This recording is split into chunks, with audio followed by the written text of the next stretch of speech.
ayaw ba nasaktan. No? Ngayon, simpan lagi, inaduman, ngayon, simpan lagi, butan man. So we are told, wait, happy na lang to. Kaya pinagpula ko sa generation. Expose ko sa inyong generation. Appeal ko sa expect na dapat pareha ko sa Gen Z ka expert sa social media, sa technology, which is not. Nag-try ko kung Google ko, may nanay-anak, anak, palabalo na ko. Eskwela pagani ko, para lang yung namakapon ko makasabay ko sa mga youth. Because one of my heartbeat is to minister din sa mga youth. And, muna siya, anong kailangan i-set up ang destiny pastora is because, mga batanon, ma-miss out na usahin na ito, sa di atong buhaton. Tungkol sa expectation, maglibog na ka, mag-wonder ka, mag-down tayo ka, isa lang ka mistake, isa lang ka mali, feeling mo is failure na dahil ka. We are expected to be successful, expected na mag-level up, set up lagi kayo mga ginag-expect po sa ato ni Lord. But human as we are, sometimes, most of the time, parehari na sila. Ako as a person, isa na sa akong witness before sa pananon ko. Feeling na ako ay ang failure out sa tanang mga batanon sa akong generation. I am one of those na nang dili ko makaanak-anak. Kung sayang ko, nahirag yun sa sinilawan sa uwan. Kung mukhaan ka ko, yaman yun ko kasi sa uwan.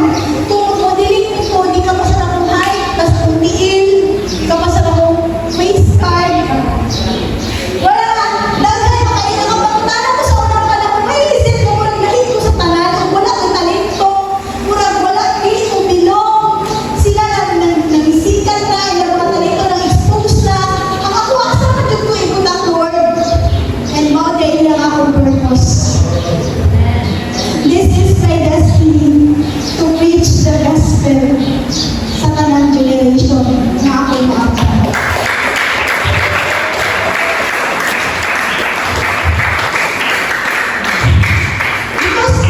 Because of my generation, I was so lost kung sa akong destinasyon, kung sa akong purpose. I seek it. Wala ko yun lang pagpangita kung sa akong purpose. I seek it first. Kabalo naman siguro mo sa inyo na ako'y anak. Ang akong anak is 20 years old na, first year college. Tarihami. Na ako'y anak at the age of 16. Because that moment ko, nagitagi ako ng 5. Kasi akong purpose, maybe na ako sa love life. Nitry ko love life at that age. Because I thought, basig di ko swerte. Basig di ko sa talento, pero swerte ko sa uyak. When that happens, ngayon ko single mom, by choice ng pagkana ko. Actually, di na ako iidigin. Wala ko gibinuangan, wala ko gitaganan. Ako mismo ang separate. Nagis ako pag-minyo at that age. Bisang panagutan ko sa pangkasamanan. Because I feel like, no, it's not what I am seeking for. It's not the purpose na ako gipangita ng inyong sa'yo. Yes, it is really na panagutan, it's really to be a father, it's really na kakastan ko. Pero pagbuto sa 18 years old, then mga legalities. But I said no, because hindi man dahil ako. I thought this is my destiny. I thought this is where I would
nakapuno. Amen? Praise the Lord. Next slide. Mga manata, manindog, dadalong ta. God set up heaven. Diba yung tugayin na tayo set up si Lord? Wala natin dapat i-set up sa kung kaugayin mo. I-set up, i-arrange, i-plaster, i-andam na niya langit para sa imong sa ako. Pero kapag ba ka, pastura, ganda naman ganyan, maganda man lang para mag-ready naman. Because si Sita na ako set up. This is day 1. Nag-set up siya temptation, nag-set up siya overeating para mahalangan ka sa set up ng baka ni Lord para sa inyo. Kung hindi ka magbantay, kung hindi ka magbantay sa iyong identity, kung hindi ka magbantay sa iyong destiny, balik ko na ako ang iyong eternity, pwedeng si Satan. Kung di mo maroon, kung di mo i-set up, kung di sa kakawal na tubakan sa Diyos. That's why, next, set up now, our identity should remain in Christ. And our destiny should always to glorify God. And our eternity should be in heaven with Him. So set up. Set up. Praise the Lord. Hallelujah. Balik ko na ito pag-amin itong angayan. Diba angayan dito? Kaya ganda ng ni Lord ang tanan. Our ultimate goal is to glorify Him because He set already in heaven. He set up heaven for